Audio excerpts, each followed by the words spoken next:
Buenas tardes, vamos a leer la vida de Elías, la dramática aparición de Elías.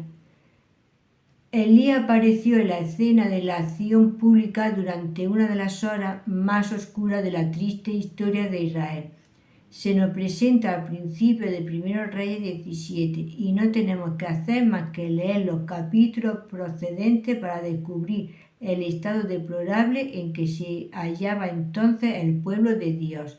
Israel se había apartado flagrante y dolorosamente de Jehová, y aquello que más se le oponía estaba establecido de modo público. Nunca había cargo tan bajo la nación favorecida. Habían pasado 58 años desde que el reino fue partido en dos, a la muerte de Salomón. Durante ese breve periodo, nada menos que 7 reyes reinaron sobre las 10 tribus, y todos ellos sin excepción eran hombres malvados.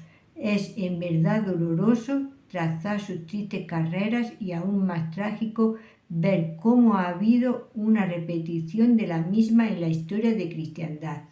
El primero de esos 7 reyes de Jeroboam.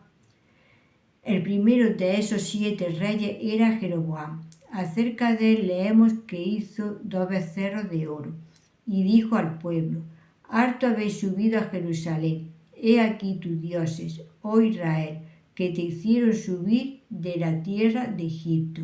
Y puso el uno en Betel y el otro puso en Dan. Y esto fue ocasión de pecado, porque el pueblo iba a adorar delante del uno, hasta Dan. Hizo también casas de altos, e hizo sacerdotes de la clase del pueblo, que no eran de los hijos de Leví. Entonces instituyó Jeroboam solemnidad en el mes 8, a los 15 del mes, conforme a la solemnidad que se celebraba en Judá, y sacrificó sobre el altar. Así hizo en Betel, sacrificando a los becerros que había hecho. Ordenó también en Betel sacerdotes de los altos que él había fabricado. 1 Reyes 12, 28 a 32.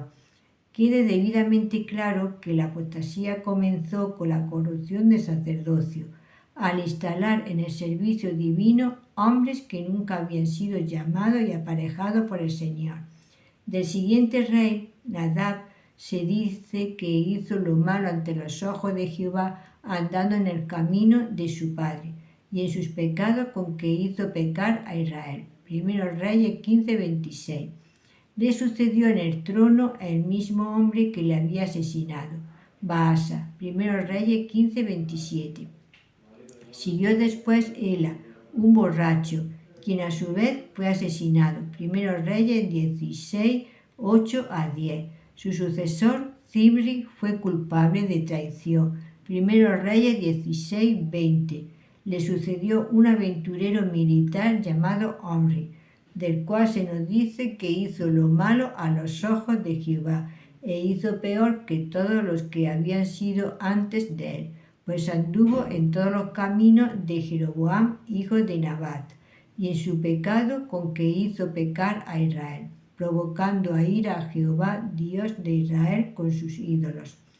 1 Reyes 16, 25, 26. El ciclo maligno fue completado con el hijo de Omri, ya que era aún más vil que todos los que le habían precedido.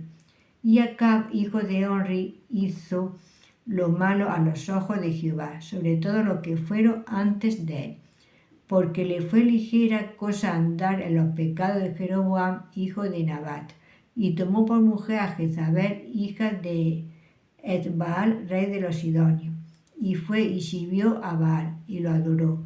1 Reyes 16, 30, 31.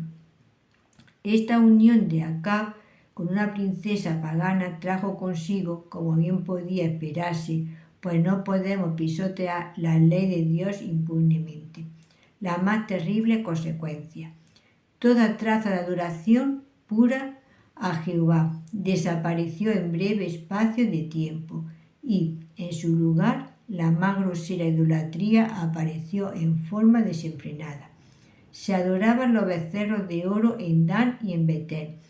Se edificó un templo a Baal en Samaria.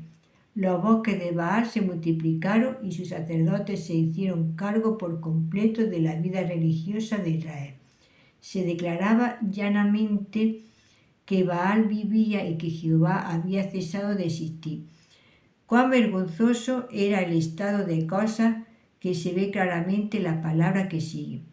Hizo también Acab un bosque, y añadió Acab, haciendo provocar a ira a Jehová, Dios de Israel, más que todos los reyes de Israel que antes de él habían sido. Primero Reyes 16:33.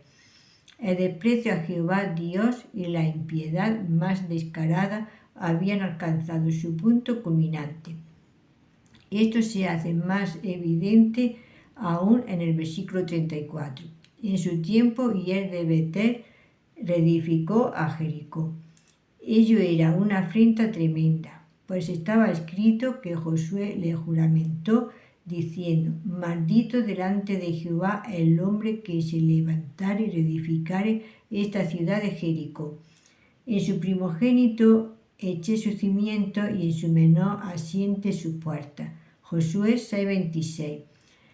La edificación de la maldita Jericó era un desafío abierto a Dios. En medio de esta oscuridad espiritual y degradación moral apareció en la escena de la vida pública con repentino dramatismo un testigo de Dios, solitario pero sorprendente. Un comentarista eminente comienza sus observaciones sobre 1 Reyes 17 diciendo: el profeta más ilustre, Elías, fue levantado durante el reinado del más impío de los reyes de Israel. Este es un resumen sucinto pero exacto de la situación en Israel durante ese tiempo. Y no solo eso, sino que procura la clave de todo lo que sigue. Es, en verdad, triste contemplar las terribles condiciones prevalecientes. Toda luz había sido extinguida. Toda voz de testimonio divino había sido acallada. La muerte espiritual se extendía por doquier y parecía como si Satanás hubiera obtenido realmente el dominio de la situación. Entonces Elías, tisbita, que era de los moradores de Galaad, dijo a Acab: vive Jehová Dios de Israel, delante del cual estoy, que no habrá lluvia ni rocío en estos años, sino por mi palabra. 1 Reyes 17:1. Dios, con mano firme, levantó para sí un testigo poderoso. Elías aparece ante nuestros ojos de la manera más abrupta. Nada se nos dice de quiénes eran sus padres o de cuál fue su vida anterior. Ni siquiera sabemos a qué tribu pertenecía, aunque el hecho de que fuera de los moradores de Galaad parece indicar que pertenecía a Gad o a Manasés, toda vez que Galaad estaba dividido entre las dos. Galaad se extendía al este del Jordán. Era silvestre y despoblado, sus colinas cubiertas de bosques frondosos, su formidable soledad era sólo turbada por la incursión de los arroyos. Sus valles eran guaridas de bestias salvajes. Como hemos observado con anterioridad, Elías se nos presenta de modo extraño en la narración divina, sin que se nos diga nada de su linaje ni de su vida pasada. Creemos que hay una razón típica por la cual el Espíritu no hace referencia alguna a la ascendencia de Elías. Como Melquisedec, el principio y el final de su historia están ocultos en sagrado misterio, así como, en el caso de Melquisedec, la ausencia de mención alguna acerca de su nacimiento y muerte fue determinada divinamente para simbolizar el sacerdocio y la realeza eterna de Cristo. También el hecho de que no conozcamos nada acerca del padre y de la madre de Elías, y el hecho ulterior de que fuera traspuesto sobrenaturalmente de este mundo sin pasar por los portales de la muerte. Le señala como el precursor simbólico del profeta eterno. De ahí que la omisión de tales detalles esboce la eternidad de la función profética de Cristo. El que se nos diga que Elías era de los moradores de Galaad era registrado, sin duda, para arrojar luz sobre su preparación natural, que siempre ejerce una influencia poderosa en la formación del carácter. Los habitantes de aquella colina reflejaban la naturaleza de su medio ambiente. Eran bruscos y toscos, graves y austeros. Habitaban en aldeas rústicas y subsistían de sus rebaños. Como hombre curtido por la vida al aire libre, siempre envuelto en su capa de pelo de camello, acostumbrado a pasar la mayor parte de su vida en la soledad y dotado de una resistencia que le permitía soportar grandes esfuerzos físicos. Elías debía ofrecer un marcado contraste con los habitantes de las ciudades de los valles y de modo especial con los cortesanos de vida regalada de palacio. No tenemos manera de saber qué edad contaba Elías cuando el Señor le concedió por primera vez una revelación personal y salvadora de sí mismo, ya que no poseemos noticias de su previa formación religiosa, pero en un capítulo posterior hay una frase que permite formarnos una idea definida de la índole espiritual de este hombre. Sentido de un vivo celo por Jehová Dios de los ejércitos. Primero Reyes 19:10. Esas palabras no pueden tener otro significado, sino que se tomaba la gloria de Dios muy en serio y que para él la honra de su nombre significaba más que todas las demás cosas. En consecuencia, a medida que iba conociendo mejor el terrible carácter y el alcance de la apostasía de Israel, debió de sentirse profundamente afligido y lleno de indignación santa.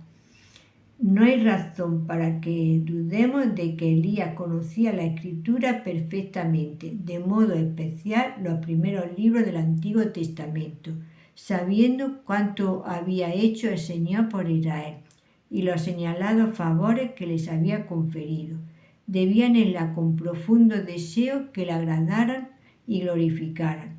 Pero cuando se enteró de que la realidad era muy otra al llegar hasta él noticias de lo que estaba pasando al otro lado del Jordán, al ser informado de cómo Jezabel había destruido los altares de Dios y matado a sus siervos sustituyéndolos luego por sacerdotes idólatras del paganismo, el alma debió llenársele de horror y su sangre debió hervir de indignación, ya que sentía un vivo celo por Jehová Dios de los ejércitos.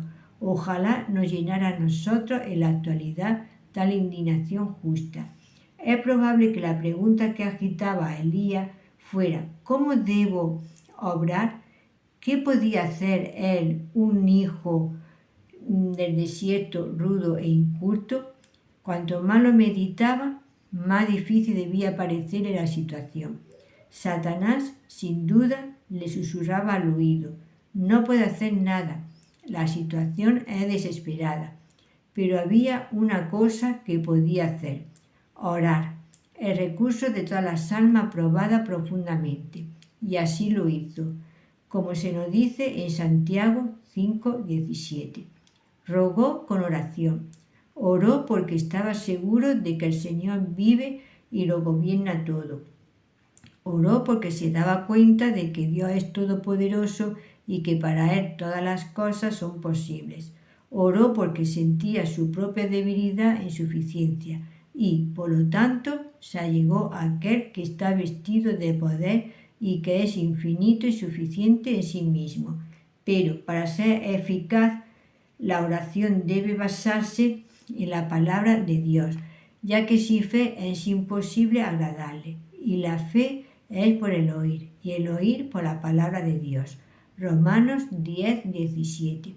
Hay un pasaje en particular en los primeros libros de la Escritura que parece haber estado fijo en la atención de Elías. Guardaos, pues, que vuestro corazón no se infatúe, y os apartéis y sirváis a dioses ajenos, y os inclinéis a ellos, y así se encienda el furor de Jehová sobre vosotros, y cierre los cielos, y no haya lluvia, ni la tierra dé su fruto. Deuteronomio 11:16-17. Este era exactamente el crimen del cual Israel era culpable. Se había apartado y servía a dioses falsos. Supongamos, pues, que este juicio divinamente pronunciado no fuera ejecutado. ¿No parecería, en verdad, que Jehová era un mito, una tradición muerta? Y Elías era muy celoso por Jehová, Dios de los ejércitos, y por ello se nos dice que rogó con oración, que no lloviese. Santiago 5:17. De ahí aprendemos una vez más lo que es la verdadera oración. Es la fe que se acoge a la palabra de Dios y súplica ante ti diciendo: haz conforme a lo que has dicho. 2 Samuel 7:25. Rogó con oración que no lloviese. ¿Hay alguien que exclame qué oración más terrible? Si es así, preguntamos nosotros, ¿no era mucho más terrible que los favorecidos descendientes de Abraham, Isaac y Jacob despreciaran a Dios y se apartaran de él, insultándole descaradamente al adorar a Baal? ¿Desearía que el Dios 3 veces santo cerrara los ojos ante tales excesos? ¿Pueden pisotearse sus leyes impunemente? ¿Dejará el Señor de imponer el justo castigo? ¿Qué concepto del carácter divino se formaría en los hombres si Dios luciera caso omiso de las provocaciones? Las Escrituras contestan que porque no se ejecuta luego sentencia sobre la mala obra. El corazón de los hijos de los hombres está en ellos lleno para hacer mal. Eclesiastés 8:11. Y no solo eso, sino que Dios declaró: estas cosas hiciste, y yo he callado. Pensaba que de cierto ría yo como tú, yo te ahuiré y pondréis delante de tus ojos. Salmo 50:21. Amigo lector, hay algo muchísimo más temible que las calamidades físicas y el sufrimiento, la delincuencia moral y la apostasía espiritual. Pero, se comprende tampoco esto hoy en día. ¿Qué son los crímenes cometidos contra el hombre en comparación con los pecados arrogantes contra Dios? Asimismo, ¿qué son los reveses nacionales comparados con la pérdida del favor divino? La verdad es que Elías tenía una escala de valores verdaderas, sentía un vivo celo por Jehová, Dios de los ejércitos, y por lo tanto rogó que no lloviese. Las enfermedades desesperadas requieren medidas drásticas, y al orar, Elías recibió la certeza de que su petición era concedida y que tenía que ir a comunicárselo a Acab. Cualquiera que fueran los peligros personales a los que el profeta pudiera exponerse, tanto el rey como sus súbditos debían conocer la relación directa existente entre la terrible sequía que se avecinaba y los pecados que la había ocasionado. La tarea de Elías no era pequeña y requería muchísimo más que valentía común. Que un montañés inculto se presentara sin ser invitado ante un rey que desafiaba los cielos era suficiente para asustar al más valiente. Mucho más cuando su cónyuge pagana no dudaba en matar a cualquiera que se opusiera a su voluntad, y que, de hecho, ya había mandado ejecutar a muchos siervos de Dios. Siendo así, ¿qué probabilidad había de que ese galaadita solitario escapase con vida? Mas el justo está confiado, como un leoncillo. Proverbios 28:1. A los que están a bien con Dios no le desaniman las dificultades ni les arrendan los peligros. No temeré de 10 millares de pueblos que pusieren cerca contra mí. Salmo 3:6. Aunque se sienta campo contra mí, no temeré mi corazón. Salmo 27:3. Tal es la bendita serenidad de aquellos cuya conciencia está limpia de delitos y cuya confianza descansa en el Dios viviente. El momento de llevar a cabo la dura tarea había llegado y Elías dejó su casa en Galaad para llevar a cabo el mensaje de juicio, imaginable en su largo y solitario viaje. ¿Cuáles eran sus pensamientos?